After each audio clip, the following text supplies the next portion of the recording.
오늘 우리에게 주시는 말씀은 마태복음 2장 13절부터 18절까지의 말씀인데요. 한 절씩 교독하시고 마지막 절 함께 읽습니다. 신약성경 2페이지에 있습니다. 마태복음 2장 13절부터 18절까지의 말씀입니다. 교독하십니다. 제가 먼저 13절 읽습니다. 그들이 떠난 후에 주의 사자가 요셉에게 현명하여 이르되 헤롯이 아기를 찾아 죽이려 하니 일어나 아기와 그의 어머니를 데리고 애굽으로 피하여 내가 네게 이르기까지 거기 있으라 하시니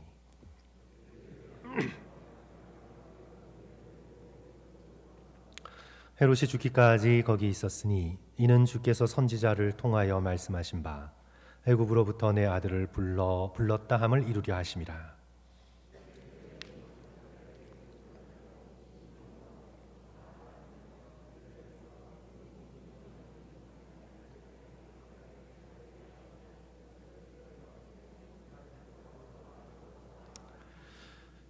이에 선지자 예레미야를 통하여 말씀하신 바 같이 18절 읽습니다. 라마에서 슬퍼하며 크게 통곡하는 소리가 들리니 라헬이 그 자식을 위하여 애곡하는 것이라. 그가 자식이 없으므로 위로받기를 거절하였도다 함이 이루어졌느니라. 아멘. 성탄은 가히 충격적입니다. 성도 여러분, 성탄은 충격적인 일입니다. 2000년 전 진짜 성탄은 충격적이었습니다. 오늘날의 성탄은 연인, 가족, 캐롤, 선물, 크리스마스 트리, 화려한 네온 사인으로 인해서 가족들이 모이고 또 낭만적인 그런 기분이 흐르는 그런 크리스마스로 바뀌었죠. 하지만 2000년 전 오리지널 크리스마스는 성도 여러분 정말 충격적입니다. 하나님의 아들이 태어나실 곳이 없어서 마국간으로 쫓겨 태어나셨습니다. 충격적입니다. 짐승들의 오물이 나뒹구는 마국간에서 말구유 위에 놓이셨습니다. 상상해 보십시오. 오늘날과 같이 적절한 의료 서비스를 받을 수 없었습니다. 고통의 신음소리, 흘려진 피, 아기 울음소리, 짐승들의 오물, 그 냄새. 성탄절은 결코 낭만적이지 않습니다. 로맨틱한 성탄절은 현대에 꾸며낸 분위기입니다. 별을 보고 찾아온 동방박사로부터 왕으로서 경배를 받습니다. 그러나 그런 대우도 잠깐, 이제 곧 일어나서 피난을 떠나야 합니다. 말구유에서 태어난 지 얼마 되지 않아 이제 유대 땅을 떠나야 합니다. 헤롯이 메시아가 태어났다는 소식을 듣자마자 아기 예수를 죽이려고 혈안이 돼 있었습니다. 찾지 못하자 베들레헴 지역의 2살 아래의 남자 아이들은 전부 다 죽입니다. 영아 집단 살해를 하는 거죠. 성탄은 피로 얼룩진 날입니다. 오늘 16절 다시 한번 보시면 이에 헤롯이 박사들에게 속은 줄 알고 심히 노하여 사람을 보내어 베들레헴과 그 모든 지경 안에 있는 산의 아이를 박사들에게 자세히 알아본 그때를 기준으로 2살부터 그 아래로 다 죽이니 아이를 잃은 여인들의 비명소리가 베들레헴을 뒤덮었습니다. 17절 18절 이에 선지자 예레미야를 통하여 말씀하신 바 라마에서 슬퍼하며 크게 통곡하는 소리가 들리니 라헬이 그 자식을 위하여 애곡하는 것이라. 그가 자식이 없으므로 위로받기를 거절하였도다 함이 이루어졌느니라. 성탄은 편안하고 따뜻하고 낭만적인 것에서 발견되지 않습니다. 진짜 성탄은 비극과 고통과 한치 앞을 내다볼 수 없는 막막함 속에서 발견되어집니다. 오늘 본문의 말씀 따라 이제 아기 예수께서는 부모의 품에 안겨서 애굽으로 이집트로 먼 길을 피난 가십니다. 14절 15절 요셉이 일어나서 밤에 아기와 그의 어머니를 데리고 애굽으로 떠나가 헤롯이 죽기까지 거기 있었으니. 저는 오늘 난민이 되신 예수님을 통해 저와 여러분 우리 모두가 깨달아야 할 진리 2가지를 이 시간 함께 나누면서 말씀을 이어가고자 합니다. 우리 첫 번째는요, 예수께서 인간의 고통에 온전히 참여하셨다는 진리입니다. 오늘 우리가 성탄의 이 말씀을 묵상하고 마음속에 새기면요, 예수 그리스도께서는 더는 어찌할 수 없을 정도로 인간의 모든 고통과 슬픔과 신음소리에 참여하셨습니다. 100% 온전히 참여하셨습니다. 오늘 우리가 이 말씀을 깊이 묵상할 때에 나의 고통 가운데 하나님은 어디 계신가? 왜 나를 내버려 두셨는가? 하나님은 왜 침묵하시나? 이런 생각을 할 수 없습니다. 하나님은 예수 그리스도 안에서 우리의 모든 고통에 온전히 동참하셨습니다. 앞서 보았듯 예수 그리스도께서는 태어나시자마자 난민이 되셨습니다. 당신의 백성들에게서 거절당하셨습니다. 요한복음 1장 10절 11절 그가 세상에 계셨으며 세상은 그로 말미암아 지은 바 되었으되 세상이 그를 알지 못하였고 자기 땅에 오매 자기 백성이 영접하지 아니하였으나 예수 그리스도는 태어나는 순간부터 거절당하셨습니다. 예수께서는 거절이 무엇인지 알고 계십니다. 태어날 곳이 없어 말구유에서 누이시고 숨을 곳이 없어 난민이 되셨습니다. 하나님의 아들이시며 만왕의 왕이신 예수께서는 더는 비참할 수 없는 유아 시절을 보내셨습니다. 헤롯이 죽을 때까지 적어도 2년에서 한 3년, 4년, 5년 정도까지 예수 그리스도는 애굽에서 피난살이를 하셨습니다. 그리하여 예수 그리스도께서는 난민의 고통과 애환을 아십니다. 머리로 아시는 것이 아니라 계산해서 아시는 것이 아니라 그의 몸이 이미 난민의 고통을 알고 계십니다. 한국 전쟁 때의 피난민의 고통을 알고 계시고 지금도 지중해를 건너다 수없이 목숨을 잃는 아프리카 난민들의 고통을 알고 계십니다. 아직도 여기 미국 멕시코 국경에 몰려드는 중남미의 난민들, 서유럽으로 들어가기 위해 폴란드 국경으로 몰려가는 중동의 난민들, 목숨을 걸고 두만강 중국 국경을 넘나드는 탈북 동포들, 예수께서는 친히 난민이 되셔서 살 곳 없이 떠돌아다니는 이들의 삶에 100% 온전히 동참하십니다. 이것이 성탄이 가져다주는 놀라운 충격입니다. 성육신 자체가 인간의 고통에 동참하신다는 선언입니다. 제가 팀 켈러 목사님의 설교를 듣다가 알게 된 사건인데요, 1964년 미국 전역에 충격을 주었던 살인 사건이 있었습니다. 뉴욕 퀸즈의 28살 키리 제노비스라는 여성이 자신이 살았던 아파트 건물 앞에서 한밤중에 살해당한 사건입니다. 얼굴도 본 적이 없는 어떤 남자가 지나가다가 이 여인을 찔렀습니다. 이 여인이 소리를 지르고 쓰러졌습니다. 그리고는 살려달라고, 내가 칼에 찔렸다고, 누구 없냐고, 날 좀 도와달라고 자신이 살던 아파트를 향해 소리를 질렀어요. 이제 몇몇 창문에서 불이 켜지고, 불이 켜지는 걸 보자 범인은 도망갑니다. 그런데 아무도 내려오지 않았습니다. 아무도 내려오지 않았습니다.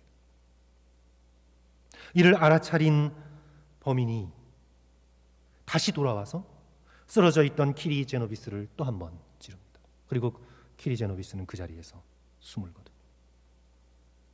불은 켰지만 아무도 내려오지 않았습니다. Nobody came down.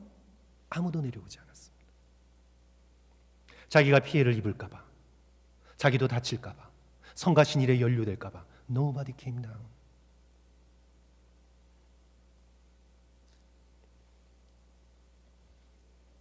그러나 성자 그리스도께서는 내려오셨습니다. 하나님의 본체요 성부 하나님과 동등이신 그리스도께서는 하늘의 보좌를 버리시고 이 죄악이 만연한 세상 한가운데에서 친히 육신을 입고 내려오셨습니다. 친히 내려오셨습니다. 불만 켜고 내려다보신 것이 아니라 친히 어린아기 핏덩이가 되어서 이 질고의 역사 한가운데, 이 죄악이 관영한 세상 한가운데 태어나셨습니다. 오늘 본문 내 말씀이 증언하고 있는 세상의 죄악을 성도 여러분 잠깐 생각해 보십시오. 로마 제국은 자신의 군사력을 의지하여 힘없고 가난한 나라 유대 백성들을 짓밟고 정복하고 착취하고 있었습니다. 반역자들을 모조리 잡아 십자가의 극형에 처했습니다. 여기에 헤롯은 로마에 부역하며 자신의 권력을 유지하기에 바쁩니다. 메시아가 태어났다는 소식을 듣자 베들레헴 근처의 2살 이하의 남자아이들을 다 살해합니다. 어머니의 품에서 빼앗아 전부 죽입니다. 이 끔찍하고도 비정한 세상에 성자 하나님이신 그리스도 예수께서 내려오셨습니다. 친히 인간의 몸을 입으셨습니다. 내려오시되 엘리트의 길, 귀족의 길, 편하고 세련된 상류의 길을 거절하시고 가장 밑바닥으로 오셨습니다.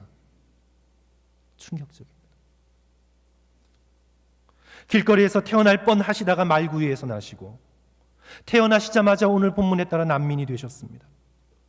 천대받는 지역 고향 갈릴리 나사렛으로 돌아와 목수의 노동자의 아들로 자라셨습니다. 결국 십자가에 저주받는 자리까지 내려오셔서 인간의 죄악을 그 몸에 친히 담당하셨습니다. 태어난 곳은 짐승의 여물통, 죽으신 곳은 골고다 언덕. 태어날 때는 짐승과 함께, 돌아가실 때는 강도들과 함께. 예수께서는 철저히 100% 온전히 인간의 고통에 동참하셨습니다.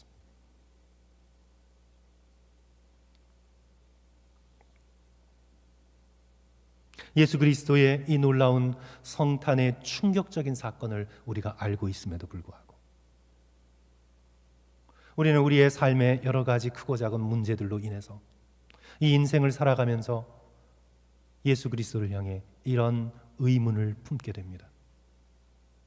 내려오셨다면 왜 나의 인생의 문제들을 싹 해결해 주지 않으시나? 내려오셨다면 왜 인류의 모든 문제를 다 풀어주지 않으시나? 우리는 그런 의문을 가지고 있습니다. 우리의 삶의 숙제가 때로 버겁고 감당하기 힘들어서 우리는 하늘 보좌를 버리시고 말구유에까지 십자가의 자리까지 내려오신 예수 그리스도를 바라보면서도 그런 의문을 가질 수 있습니다. 성도 여러분, 이에 대한 답은 무엇인가요? 답은요, 그렇게 하실 것입니다. 성도 여러분, 그런 믿음을 가지셔야 합니다. 그렇게 하실 것입니다.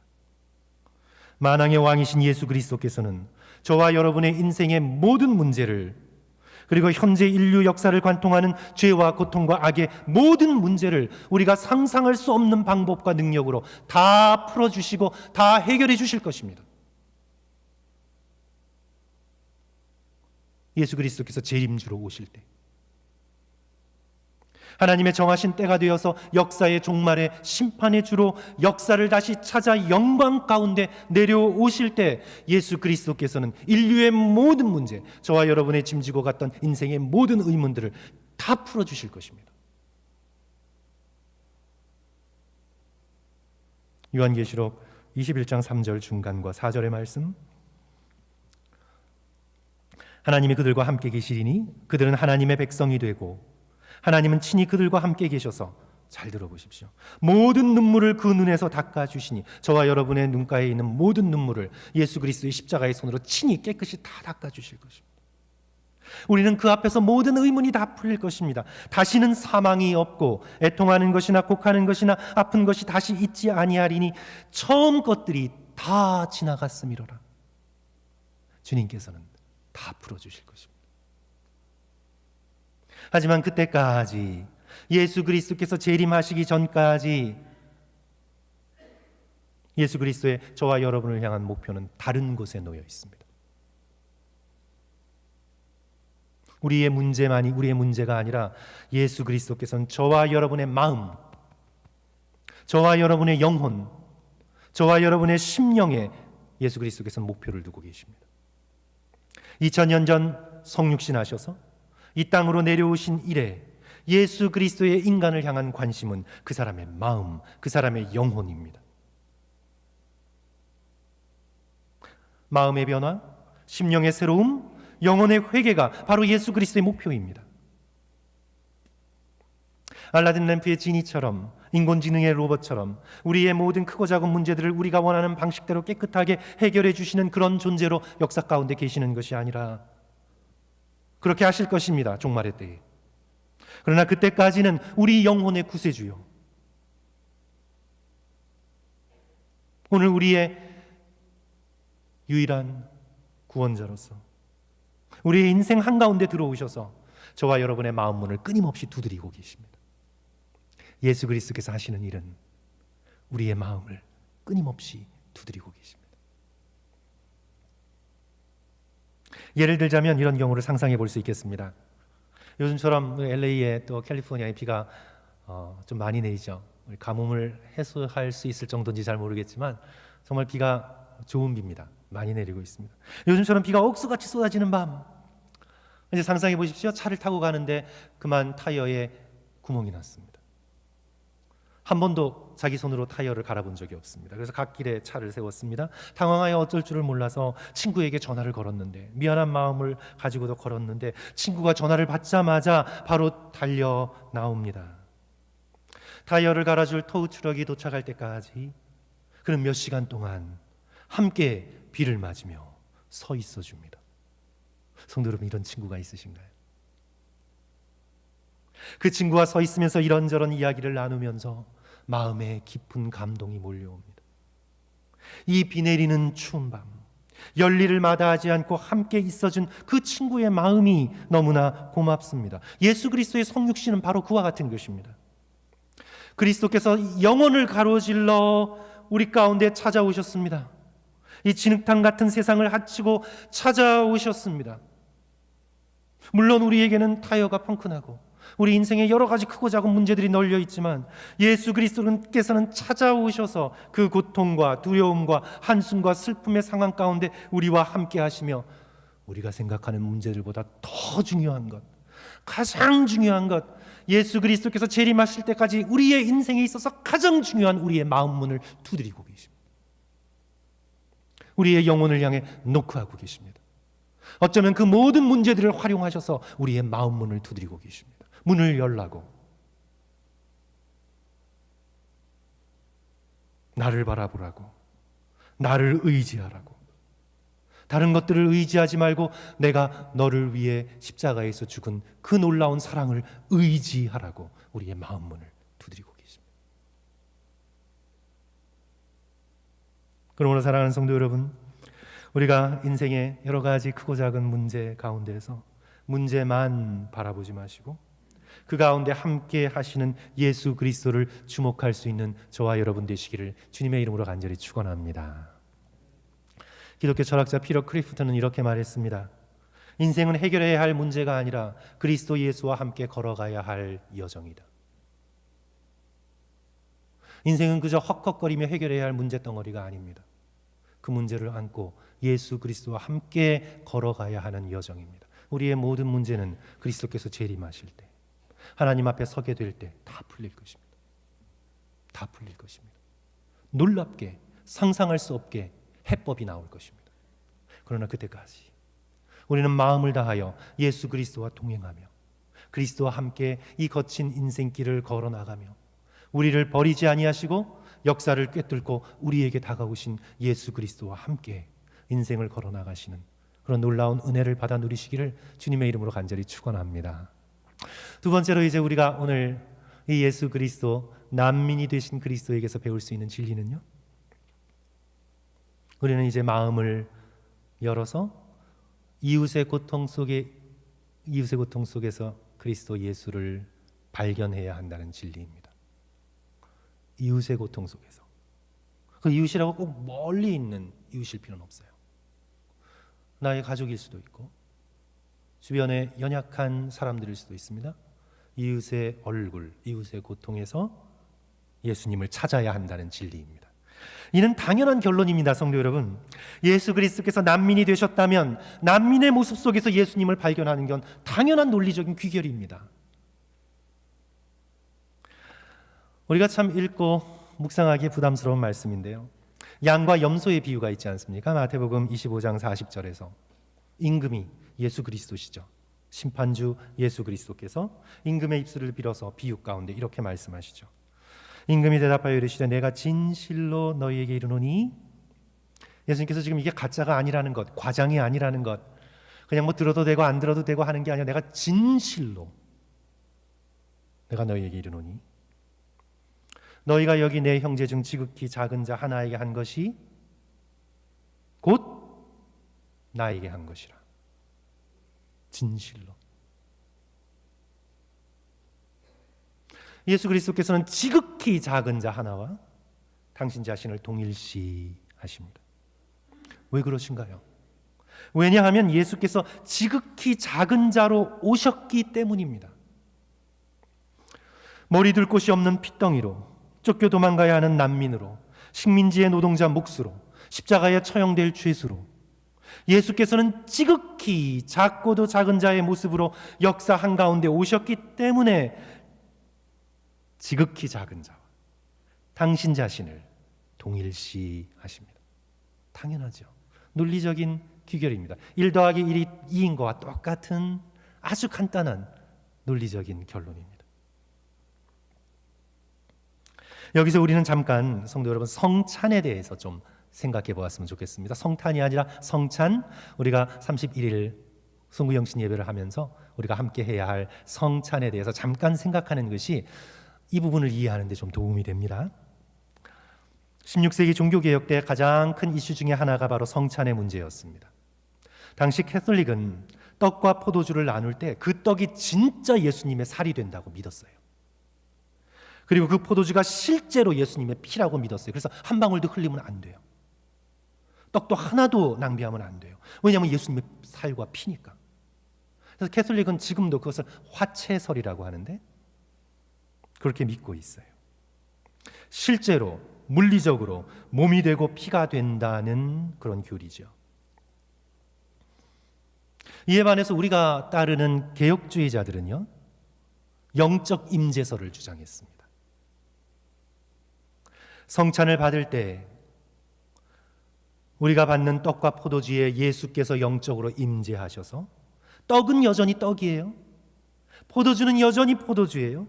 하지만 믿음으로 떡과 포도주를 먹고 마실 때 예수님의 살과 피를 먹고 마시는 영적인 임재를 누리게 된다는 거예요. 이게 바로 우리가 믿고 있는 성찬에 관한 영적 임재설입니다. 제가 이 말씀을 지금 이 부분에서 왜 드리냐 하면 작은 자, 낮은 자, 가난한 자를 바라볼 때에도 이 원리가 똑같이 적용되기 때문입니다.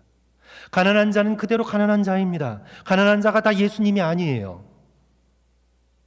작은 자, 약한 자 그대로 작은 자, 약한 자입니다. 작은 자라고 다 예수님 아니에요. 하지만 믿음으로 성찬을 받을 때 떡과 포도주에 예수님이 임재하시듯 사랑의 마음으로 작은 자를 바라볼 때 그 작은 자에게 예수 그리스도께서 임재하십니다. 그리하여 작은 자에게 사랑으로 베푼 친절 하나는 결국 예수 그리스도께 베푼 친절이 되는 거예요. 작은 자에게 한 모든 것이 곧 예수 그리스도에게 한 것이 되는 것입니다. 그러므로 우리는 이웃들의 얼굴 속에서 예수님을 찾아야 합니다. 특별히 연약한 자들의 고통 속에서 우리는 예수 그리스도를 발견해야 합니다. 우리가 가난의 문제, 홈리스의 문제, 육체적, 정신적 고통을 당하는 사람들의 모든 문제를 우리가 다 책임지고 해결할 수 없습니다. 우리는 그럴 수 있는 능력도 되지 않고 그럴 만한 도덕성도 갖추고 있지 못합니다. 우리가 어떤 사람의 삶 전체를 책임질 수 있는 위치에 놓여 있지도 못합니다. 우리는 그 정도로 강건하지 못합니다. 하지만 작은 자, 연약한 자, 내 앞에 서 있는 무시당하는 자, 가난한 이웃들을 우리가 긍휼의 마음으로 친절하게 대할 수는 있습니다. 그들의 삶을 처음부터 끝까지 책임져 주지 못한다 할지라도 내 인생 앞에 가로막고 나타난 가난한 자, 연약한 자, 고통당하고 있는 자에게 우리는 긍휼의 마음으로 예수 그리스도의 표현대로 냉수 한 그릇을 건넬 수 있는 믿음의 결단을 해나갈 수 있습니다. 저는 오늘 설교를 준비하면서 우리 토니 캠폴러 목사님의 일화에 감동을 받았습니다. 이제 중남미의 최빈국인 헤일이 IT에 선교를 갔을 때 IT의 수도 폴트 프린스에서 한 호텔에 머물게 되었습니다. 그래서 이제 호텔 로비에 있는데 15살에서 16살 정도로 보이는 3명의 10대 소녀 중 한 명이 자신에게 다가와 말을 붙이는 겁니다. 선생님, 10불만 주시면 저를 밤새 가질 수 있어요. 귀를 의심했습니다. 어린 소녀의 입에서 이런 말이 튀어나오다니. 뭐라고 했나요? 되물었습니다. 10불만 주시면 저를 밤새 가질 수 있어요. 정말? 네, 정말이에요.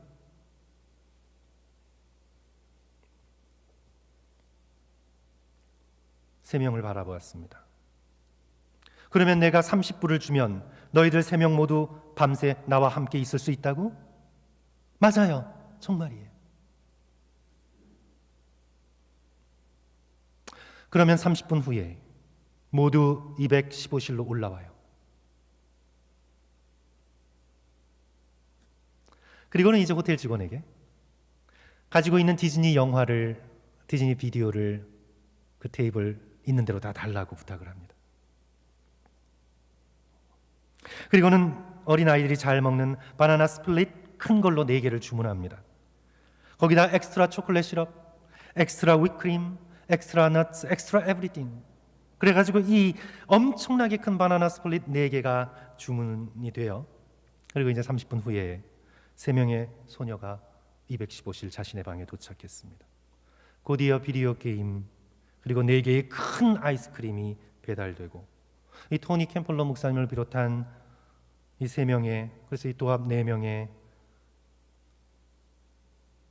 그 3소녀와 토니 캠플러 목사님이 어린 아이가 되어서 디즈니 영화를 보며 낄낄거리며 아이스크림을 먹으며 215실에서 즐거운 파티를 벌이게 되었습니다.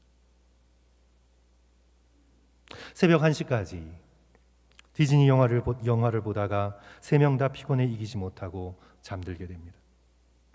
침대에 걸쳐져 쓰러져 버린 막대기 같은 그렇게 말라버린 저들의 모습을 보면서 하나님께 혼잣말로 탄식하듯 중얼거립니다. 주님, 아무것도 바뀌지 않겠지요. 아무것도 달라지지 않을 겁니다.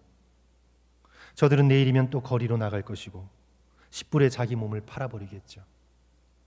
저들의 몸을 파괴하고 인격을 짓밟을 추악한 악한 인간들의 희생자가 되겠지요. 제가 이런다고 아무것도 달라지지 않겠죠.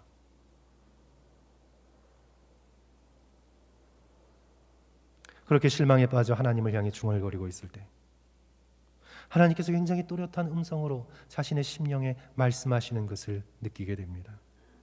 그러나 얘 토니야, 오늘 하룻밤이라도 너는 저들에게 자비를 베풀었다.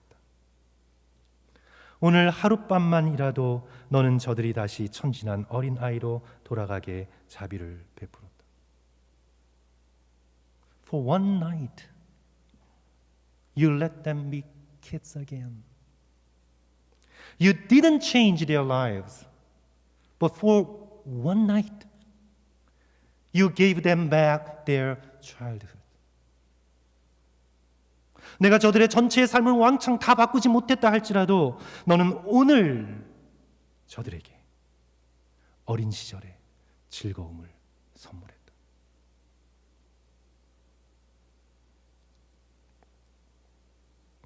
사랑하는 성도 여러분, 우리가 어떤 사람의 삶을 다 책임질 수는 없습니다. 사람을 변화시키는 것도 우리의 능력 밖의 일입니다. 하지만 우리는 연약한 자, 고통 중에 있는 자, 사회에서 밀쳐져 버린 자, 집 없이 떠도는 나그네들을 향해 무시하는 마음, 밀쳐내는 마음, 사회의 짐으로 여기는 마음, 계산하는 마음, 딱딱한 마음이 아니라 마음을 부드럽게 하고 사랑의 마음을 품고 바라보며 저들에게 친절을 베풀 수 있습니다.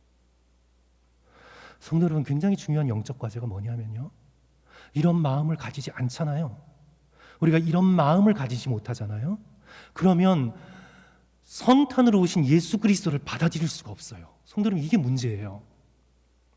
성도 여러분, 우리가 이런 마음을 소망하고 이런 마음을 가져가기 위해 우리가 회개하고 이런 마음을 품기 위해 우리가 노력하지 않으면요, 밀쳐져서 말구 위에 태어나신 예수 그리스도, 난민으로 떠도셨던 예수 그리스도, 노동자로서 크셨던 예수 그리스도, 십자가에서 사형수로 죽으셨던 예수 그리스도를 인생의 어느 순간에 만나도 우리는 마음을 열 수가 없어요.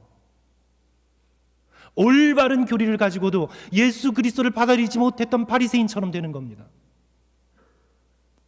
그래서 오늘 우리는 성탄의 이 충격적인 놀라운 사건을 바라보면서 우리를 찾아와 주신 예수 그리스도, 그리고 우리의 연약한 이웃들, 우리의 고통 가운데 있는 사람들, 어쩌면 내가 너무나 가까이 살고 있어서 함부로 대하는 우리의 가족들, 그들의 방황과 슬픔과 눈물과 외로움 속에서 예수 그리스도를 발견할 수 있는 마음을 가져야만 합니다. 예수 그리스도께서는 분명히 말씀하십니다. 이들에게 한 모든 친절이 곧 내게 한 것이라.